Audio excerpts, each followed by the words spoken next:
నమస్తే, welcome to our channel. నేను miss సిరి.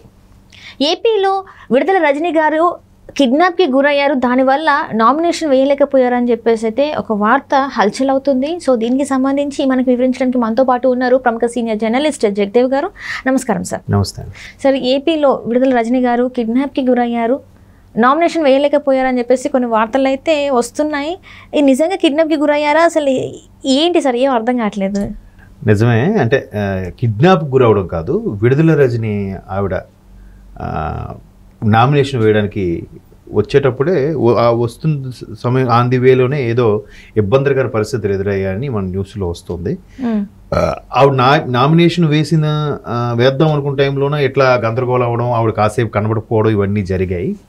జరిగిన తరువాత మళ్ళీ పోలీసులు వెంటనే అప్రమత్తమయ్యి పోలీసులకి ఒక కుటుంబ సభ్యులు అందరూ ఫోన్ చేసి చెప్పిన తర్వాత మరలా ఆవిడ ఆచూకీ కనుక్కొని పోలీసులు ఆ కుటుంబ సభ్యులకు అప్పచెప్పారు. అప్పచెప్పిన తర్వాత నామినేషన్ వేయడానికి వెళ్ళే అందువేళ మరలా మిస్ అయినట్టుగా చెప్తున్నారు. బట్ కుటుంబ సభ్యులు ఆవిడ ఎక్కడికి వెళ్ళారు ఏంటో అని తెలియదు అంటున్నారు. అయితే మొత్తం పర్యావసనంలో మనకు అర్థమైంది ఏంటంటే విడుదల రజని గారు ఎవరు, అదేంటిది విడుదల రజని గారు కనబడకపోవడం ఏంటి, కిడ్నాప్ ఏంటి అనే అంశం కాసేపు ఉత్కంఠ రేపుతుంది. కానీ అది వాస్తవమే. అంటే ఇక్కడ ఎలా ఉపయోగించారంటే, మీరు చాలా ఫేమస్ డైలాగ్ ఒకటి ఉంటుంది, అశ్వత్థామ అతః కుంజరః అని అంటారు. సో అది చాలా సినిమాల్లోనూ సీరియల్స్లోనూ చాలా డైలాగ్ సందర్భంలో కూడా వాడేశారు. అదేమిటంటే మహాభారతంలో జరిగిన సందర్భం, ద్రోణాచార్యులు అని గురువు, పాండవులు కౌరవులకి అందరికీ గురువు కాబట్టి ఆయన గురువుని ఓడించే సత్తా ఎవరిలో లేక గురువుని ఓడించాలంటే ఏంటి పరిస్థితి అంటే, కేవలం వాళ్ళ అబ్బాయి ఇంకా లేడు అని చెప్తేనే ఆయన ఒక్కసారిగా మానసిక క్షోభకు గురయ్యి అయ్యో నా కొడుకు చనిపోయాడనే బాధతో డౌన్ అవుతారు. అప్పుడు మీరు ఆయన ఈజీగా జయించవచ్చు అనే దాని మీద కృష్ణ భగవానుడు ఇచ్చిన సూచనల మేరకు మొత్తానికి ధర్మరాజుతో కూడా ఫస్ట్ టైం ఒక అబద్ధం మాట చెప్పించారని కూడా ఉంటుంది. బట్ అది ధర్మం కోసమే, అది వేరే సబ్జెక్టు. అయితే అక్కడ అశ్వత్థామ మరో ఒక ఏనుగు, అది యుద్ధభూమిలో మరణిస్తుంది. మరణించినప్పుడు దాన్ని ఇక్కడే ప్రొజెక్ట్ చేస్తారు, అశ్వత్థామ అతః. అశ్వత్థామ చనిపోయాడు, మెల్లగా చెప్తాడు కుంజరః అంటే ఏనుగు అని ఒక ఇది. సో అలాగే ఇక్కడ విడుదల రజని అనేవారు కిడ్నాప్ అనేసరికి అందరూ కూడా ఒక రకమైన ఉత్కంఠగా ఎదురు చూస్తున్నారు. అయితే ఏంటంటే విడుదల రజని అనే మరొక ఆమె మన మంత్రి గారు కాకుండా, వైసీపీలో ఉన్న మంత్రి గారు కాకుండా ఒక విడుదల రజని ఒక ఆమె, సేమ్ అవే పేరు, ఇంటి పేరు ఆమె పేరు అదే పేరుతో ఉన్న వ్యక్తి నామినేషన్ దాఖలు చేయడానికి వెళ్ళడం, కాసేపు ఆమె కనబడకపోవడం, తర్వాత మళ్ళీ వాళ్ళ కుటుంబ సభ్యులు పోలీసులకు ఇన్ఫార్మ్ చేస్తే మరలా వాళ్ళ పోలీసులు అప్పచెప్పడం, తర్వాత మళ్ళీ తీసుకెళ్ళినా కూడా ఆవిడ మళ్ళీ ఎందుకో నామినేషన్ వేయడానికి అవ్వలేదు, లేకపోతే అవ్వకుండా చేశారా ఏంటనే తెలియదు. మొత్తం మీద స్థానికంగా వినిపిస్తున్న కథనాల ప్రకారము వైసీపీ శ్రేణులు టీడీపీ శ్రేణులు ఒకరికొకరు దాడులు, ప్రతిపక్షాలు అధికార పక్షాలు దాడులు చేసుకుంటున్న, మాటల యుద్ధంతో దాడులు చేసుకుంటున్న నేపథ్యంలో టీడీపీ వాళ్ళే ఈమె విడుదల రజని అనే ఒక ఆమెని నామినేషన్కి వేయించడానికి తీసుకెళ్లారని, అది వైసీపీ శ్రేణులకు తెలిసి వాళ్ళే ఈమెను తప్పించడానికి కిడ్నాప్ చేశారంటున్నది టీడీపీ శ్రేణుల యొక్క వాదన. వైసీపీ వాళ్ళు ఏమంటున్నారంటే, మా విడుదల రజని గారికి పోటీగా ఎందుకు పెట్టడం, కన్ఫ్యూజ్ అయ్యి జనాలు అటు ఓటేయాలని అని అంటున్నారు. కానీ టీడీపీ శ్రేణులు మాట్లాడేది ఏంటంటే, మేము ఎందుకు అలా పెడతాం, సేమ్ పేరు ఉన్నది ఆమెని, అలా ఏం లేదు, కాకపోతే వాళ్ళే ఒకవేళ ఆమె నామినేషన్ తిరస్కరించబడినా, ఆవిడ నామినేషన్ సరిగ్గా వేయలేకపోయినా, లేదంటే ఇప్పుడు స్క్రూటినింగ్ జరుగుతుంది, స్క్రూటినింగ్ జరిగిన తర్వాత 29 లోపు విత్డ్రా చేసుకోవచ్చు, రేపే స్క్రూటినింగ్ చేసి చెప్తారు, రేపు 26వ తేదీ, 25 ఈరోజు మధ్యాహ్నం 3 గంటల వరకు లాస్ట్. సో ఈలోగా ఏమైనా తేడా వస్తే ఆ విడుదల రజని ఈ విడుదల రజని అని చెప్పే ప్రయత్నమో, లేదంటే మసిపూసి మారేడుకాయ చేసి ఒకవేళ ఆవిడ నామినేషన్లో తేడా వస్తే ఈవిడ నామినేషన్లో పెట్టి ఈవిడనే క్యాన్వాసింగ్లో పెట్టి ఆవిడ క్యాన్వాస్ చేస్తారు, ఓటు ఒకవేళ ఈవిడికి వేసినా ఆ విడుదల రజని ఈ విడుదల రజని ఒకటే అని చెప్పే ప్రయత్నమో అన్నట్టుగా టీడీపీ శ్రేణులు కూడా బలంగా వాదిస్తున్నారు. అంతే కదా. ఇప్పుడు మన గుజరాత్లో ఏం జరిగింది, ఒక కాంగ్రెస్ ఎంపీ తాలూకా ఏదైతే నామినేషన్ వేశారో ఒక 4 దగ్గర ఏదో తేడాగా ఉందని, తర్వాత అతని ప్లేస్ లో ఒకవేళ అతని ఇబ్బంది కలిగితే ఇంకోటి ఇమీడియట్ గా సుపీరియర్ ఒకరిని ఇమీడియట్ గా ఉండే నాయకుని కూడా పార్టీ పెట్టుకుంటుంది.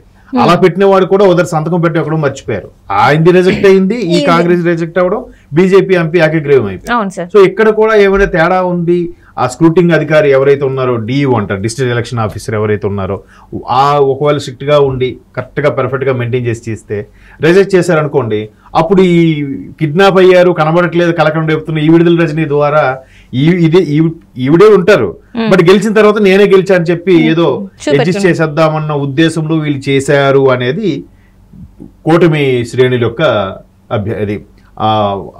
దాన్ని ఏమంటారు ఆరోపణ చేస్తున్నారు. అంటే ఇలాగా ఇప్పుడు కరెక్ట్గా చూస్తే అంటే ఎన్ని రకాల వ్యూహాలు ఎన్ని రకాల కుయుక్తులు అనేది చూడండి.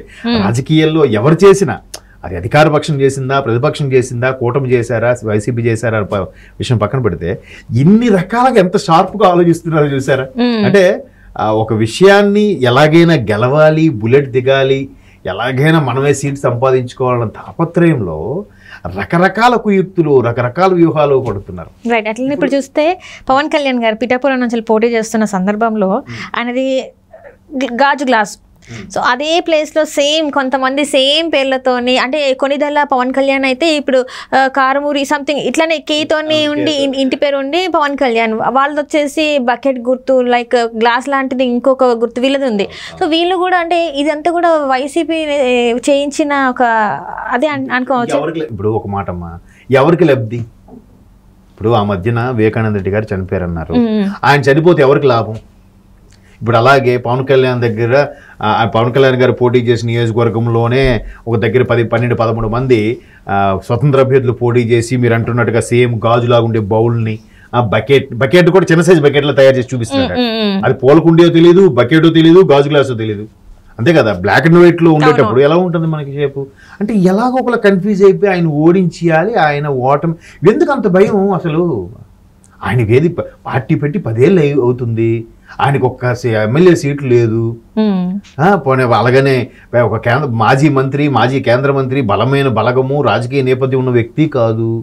ఎందుకు అంత భయపడుతున్నారు? ఆయన్ని ఓడించడానికి ఎందుకు అంత తాపత్రయపడుతున్నారు? ఇక్కడ గెలిపించుకోవడానికి సేమ్ వీళ్ళ పేరున్న వాళ్ళనే ఎందుకు ఎట్లా పెడుతున్నారు?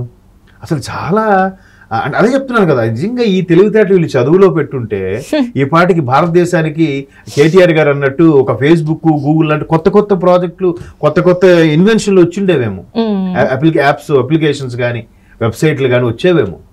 ఈ తెలివితేటలన్నీ రాజకీయాల్లో పెడతారేంటి? ఇట్లా దట్టు ఇటువంటివి కుయుక్తులు పన్నడం, ఇలా పన్నడం వల్ల ఎవరికి లాభం? ఎన్నాళ్ళు బతికేస్తాడు ఎవడైనా కానీ. ఇప్పుడు జనరేషన్ ప్రకారం తిప్పు కొడితే 65-70 బతికితే చాలా గొప్ప. అందులో ఇప్పుడు ఫుడ్ ఇవన్నీ, కానీ ఏంటి తాపత్రయం నాకు అర్థం కాదు అసలు. అంతే కదా, అక్కడ చూస్తే పవన్ కళ్యాణ్ గారు ఓడించడానికి సేమ్ పేరున్నోడిని same bowl symbol bucket symbol. ఇప్పుడు బకెట్ ని ఒకేలాగా గీస్తాం, గ్లాస్ ని ఒకేలాగా గీస్తాం పెన్సిల్తో గీసేటప్పుడు, బ్లాక్ అండ్ వైట్ లో తేడా తెలియదు కదా. అట్లా చేయించేసి ఇక్కడ చూస్తే సేమ్ పేరున్నామని ఒకటి తీసుకొచ్చి ఆవిడ కనబడట్లేదని మళ్ళీ పోలీసు కంప్లైంట్ పోలీసుల దగ్గర ఉండి అప్పచెప్పి మళ్ళీ కనబడట్లేదని ఒక దుమారం రేపి ఫైనల్గా ఏం చెప్తున్నా లేదు కదా ఆవిడ కూడా నామినేషన్ వేశారని చెప్తారు. ఆవిడ వేరు ఈవిడ వేయలేపారని చెప్పేస్తారు చూడండి కావాలంటే. అంతే కదా. విడుదల రజని అని ఆవిడ ఇన్ కేసు ఆవిడ వేయలేపారు అనుకోండి అసలు వ్యక్తి, ఈ ఒకళ్ళు వేయలేపారంటే ఆవిడ వేసింది ఈ ఇంకో పేరు ఆవిడ వచ్చారు కదా ఆవిడ వేయలేదు అన్నట్టు చెప్తారు రేపు. ఎంత సేమ్ పేరున్న వ్యక్తిని అలాగ అభ్యర్థిని క్రియేట్ చేశారా లేక నిజంగా పట్టుకున్నారా? విడుదల రజని అంటే ఒక్కటే సరిపోదు కదా, వైఫ్ ఆఫో ఫాదర్ ఆఫో ఏదో ఉంటుంది కదా, సారీ డాటర్ ఆఫో ఏదో ఉంటుంది కదా, అవన్నీ ఎలా క్రియేట్ చేస్తారు తెలియాలి ఇంకా. అంతే ఎంత ప్లానింగ్ ఉందో చూడండి తెర వెనుక. సో నిజంగా వాళ్ళందరికీ ఒకసారి హ్యాట్స్ ఆఫ్ కదా, ఎంత టాలెంటెడ్ గా ఉన్నారు మన దగ్గర. సో చూద్దాం ఏం జరుగుతుంది. పైగా టైం కూడా అయిపోవచ్చినట్టుంది ఇంకా నామినేషన్. ఆవిడ మళ్ళీ ఎక్కడ నిజంగా ఆ విడుదల రజని వేయలేపారా ఈ విడుదల రజని వేయలేపారా తెలిసిపోతుంది, అది జనాల్లో కన్ఫ్యూజ్ చేయడానికి ఇలా పెట్టారా చూద్దాం. Let wait. Right sir, right. Thank you so much. Thank you.